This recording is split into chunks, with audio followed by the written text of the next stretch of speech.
حسبنا اللہ ونعم الوکیل، حسبنا اللہ ونعم الوکیل، حسبنا اللہ۔ ہمارے ذہنوں میں جو معیارات بیٹھے ہوئے ہیں وہ کیا ہے؟ کامیابی پیسے سے ہے، کامیابی جائیداد سے ہے، کامیابی کاروبار سے ہے، کامیابی شہرت سے ہے، کامیابی اقتدار سے۔ یہ معیارات، جو جتنا دولت مند اتنا کامیاب، جو جتنا مشہور اتنا کامیاب، جو جتنا پاپولر اتنا کامیاب، جو حکومت پر پہنچ گیا کامیاب، جس نے بڑا کاروبار جما لیا کامیاب، جس نے بہت جائیداد بنا لی کامیاب۔ یہی ہے اصل میں ساری بیس کی برانچ۔ جو تصور کامیابی کا ہوگا اسی کے مطابق آپ کی بھاگ دوڑ ہوگی، اسی کے لیے جد و جہد ہوگی، اسی کے لیے توانائیاں صرف ہوں گی، اسی کے لیے دن رات کی مشقت ہوگی۔ یہ ہے اصل شے جس کی یہاں نفی ہو رہی ہے۔ کامیابی دولت سے نہیں، کامیابی شہرت سے نہیں، کامیابی اقتدار اور طاقت اور حکومت سے نہیں، بلکہ کامیابی ہے ایمان سے، عمل صالح سے، تواصی بالحق سے، تواصی بالصبر۔ آپ غور کیجئے اس نقطہ نظر کا، اس ایٹیچیوڈ کا، یہ جو مینٹل ایٹیچیوڈ ہے، اس کا بدل جانا ہی انسانی شخصیت کے اندر انقلاب پر۔ اب آپ کا نتیجہ کیا نکلا؟ اگر تو دولت سے کامیابی ہوتی تو قارون بہت کامیاب ہوتا، اگر حکومت سے کامیابی ہوتی تو فرعون اور نمرود بہت کامیاب ہوتے۔ کامیابی ان سے نہیں، کامیابی انسان دولت میں قارون کی دولت تک پہنچ جائے اور دنیا میں دبدبہ اور اقتدار اور سلطنت اور حکومت کے اعتبار سے وہ نمرود اور فرعون کا مقام حاصل کرے، وہ ناکام ہے، خائب ہے، خاسر ہے، برباد ہے۔ اور ابو ذر غفاری کامیاب ہے، چاہے ان کے پاس کچھ نہیں، جھونپڑی تک نہیں، کوئی گھر نہیں۔ حضور نے فرمایا ہے اللہ کے کچھ بندے ایسے ہوتے ہیں جو کسی محفل میں جانا چاہیں تو انہیں اجازت نہ ملے، جو کہیں اگر رشتہ کرنا چاہیں کوئی ان سے رشتہ کرنے کو تیار، کہیں کوئی سفارش کرنا چاہے تو ان کی کوئی بات ہی نہ سنے۔ لیکن اللہ کے ہاں ان کا وہ مقام ہے کہ اگر بھولے سے بھی کسی بات پر قسم کھا بیٹھتے ہیں تو اللہ ان کی قسم کی لاج رکھتا ہے۔ یہ ہے فرق، یہ جان لیجیے اچھی طرح۔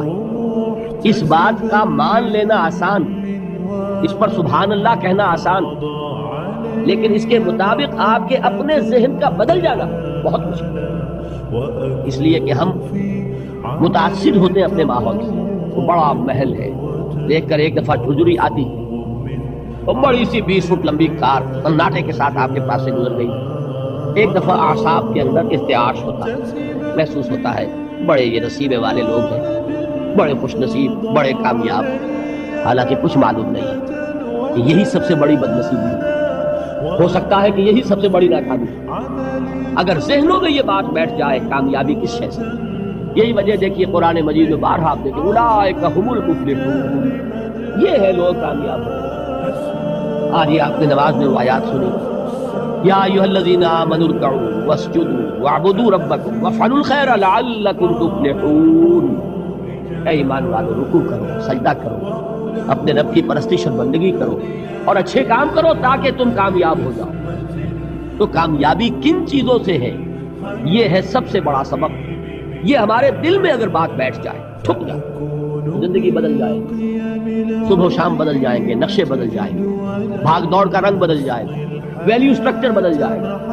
آج وہ ایک چیز نہایت اہم نظر آ رہی ہے، کل نہایت غیر اہم نظر آئے گی۔ جیسے کہ حضور کی حدیث ہے مالی ولی دنیا، مجھے تمہاری اس دنیا سے کیا سروکار، انما مثلی کراکب استظل تحت شجرۃ ثم راح فترکها، میری مثال تو اس سوار کی سی ہے جو تھوڑی دیر کے لیے ایک درخت کے سائے میں ٹھہرتا ہے سستانے کے لیے، پھر وہ اپنا راستہ لیتا ہے، اسے اس درخت سے مستقل تعلق اس کا نہیں ہے، وہ اس کا گھر نہیں، وہ اس کی منزل نہیں۔ اسی طرح یہ دنیا میرا گھر نہیں ہے۔ اب دیکھیے ہم کہتے ہیں انا للہ و انا الیہ راجعون، ہم تو مسافر ہیں، ہم اللہ کے پاس سے آئے، اللہ کی طرف ہمیں لوٹ جانا ہے۔ کن فی الدنیا کانک غریب و عابر سبیل، حضور فرماتے ہیں دنیا میں ایسے رہو جیسے کہ تم اجنبی ہو یا راہ چلتے مسافر۔ لیکن یہ طرز عمل کب ہوگا؟ جبکہ یہ آیت ہمارے ذہنوں کے اندر بیٹھ گئی ہو، والعصر ان الانسان لفی خسر الا الذین آمنوا وعملوا الصالحات وتواصوا بالحق وتواصوا بالصبر۔ یہ ہے اصل بات جو میں نے عرض کیا تھا کہ میں بتاؤں گا صحابہ کیوں ایک دوسرے کو یاد کرتے، اس لیے کہ دیکھیے جیسے برف باری اگر ہو رہی ہو، آپ باہر نکلیں گے تو برف آپ کے کپڑوں پر جم جاتی ہے، تو آپ جھٹکتے ہیں کپڑوں کو تاکہ برف پھٹ جائے۔ ہمارے ایمان پر اس دنیا میں رہتے ہوئے جب ہم متاثر ہوتے ہیں ماحول سے تو گردہ آ جاتا ہے، برف پڑ جاتی ہے، اس کو جھٹکتے رہنے کی ضرورت ہے، اور وہ جھٹکنے کی بہترین اور مؤثر ترین شکل یہی ہے کہ یاد رکھو کامیابی ان چیزوں سے نہیں، چمک دمک جو ہے دنیا کی، یہ ساری چمک دمک جو تمہیں رجھا رہی ہے، جو تمہیں اپنے اندر گم کیے ہوئے، یہ لفظ گم پر اقبال کا وہ شعر یاد آ گیا کہ کافر کی یہ پہچان کے آفاق میں گم، اور مومن کی یہ پہچان کے گم اس میں ہے آفاق۔